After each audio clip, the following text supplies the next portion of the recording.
have an availability problem in California, and in Fresno County, we do not have an affordability problem. So many homeowners who are sitting at 2 to 3% said, oh, wait a minute, I'm not going anywhere now. I'm gonna keep my interest rate because I would double my interest rate and I'm gonna pay more money.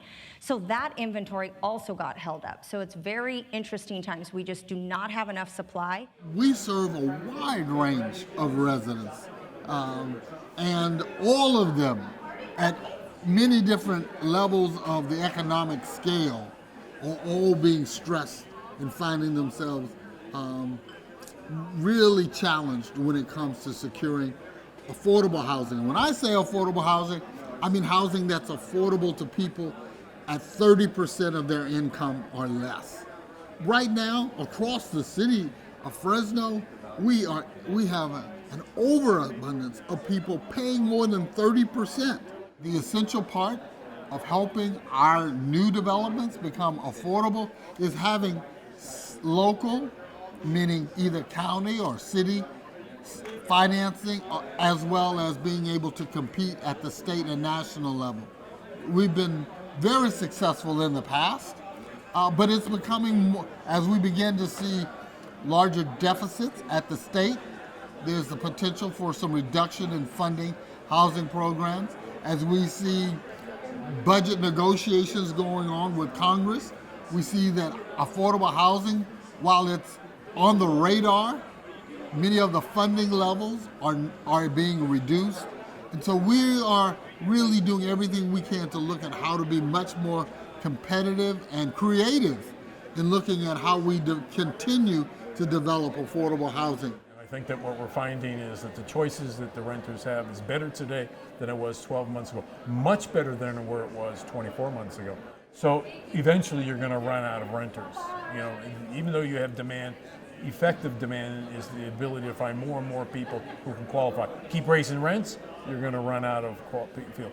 We were at that point last year and a half. So rent increases now are probably 2 to 3, maybe 4%. That's much more of the norm. You know, that's reverting to the mean. So rent increases are down, supply is up. Net result, better choices for the renter there. So he's going to have more choices. So my communication to a renter is get out there and shop, check the competition.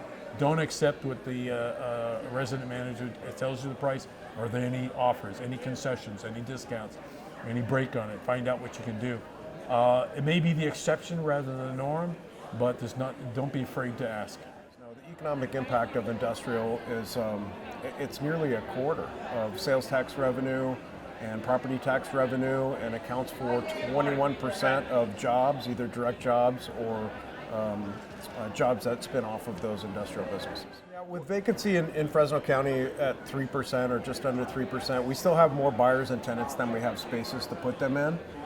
There's market velocity has slowed down, so there are fewer buyers and tenants looking around than there were in early 2003. But you know, we've got an election year and some uncertainty in the market, which always causes pause in general. So we think that market velocity will recover. We're in the state of California. There's 40 million people here needing goods and services.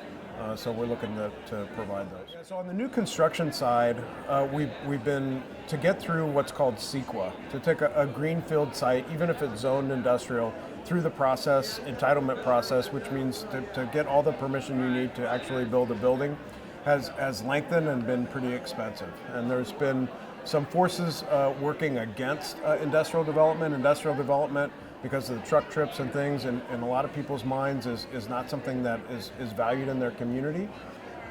But what I can tell you that for Fresno County or the city of Fresno, the economic impact of industrial is it's nearly a quarter of sales tax revenue and property tax revenue, and accounts for 21% of jobs, either direct jobs or jobs that spin off of those industrial businesses. If you're an almond grower, almonds are going about the third year of low almond prices, and it's made it really difficult because the cost to farm almonds in particular, and really all the crops, the cost for nitrogen and fertilizers and pesticides, herbicides, and labor is huge. So the cost to farm for any of the commodities is much higher. So what that means is lower commodity prices, higher costs, means less return, of course.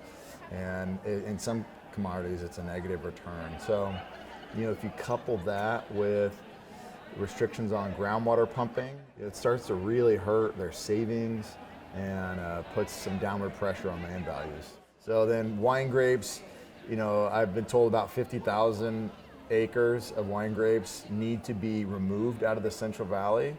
And that's just because people aren't drinking enough wine at the price levels that the wine, the juice that comes from our wines goes to kind of low tier wines. People aren't drinking enough of those. So those are three major commodities. And then I know it sounds kind of doom and gloom, but there are other commodities that are making money. And some of those are the fresh fruit commodities, citrus, some types of tree fruit. I'm hoping for a better year with table grapes this year, and a few other, more specialty type crops.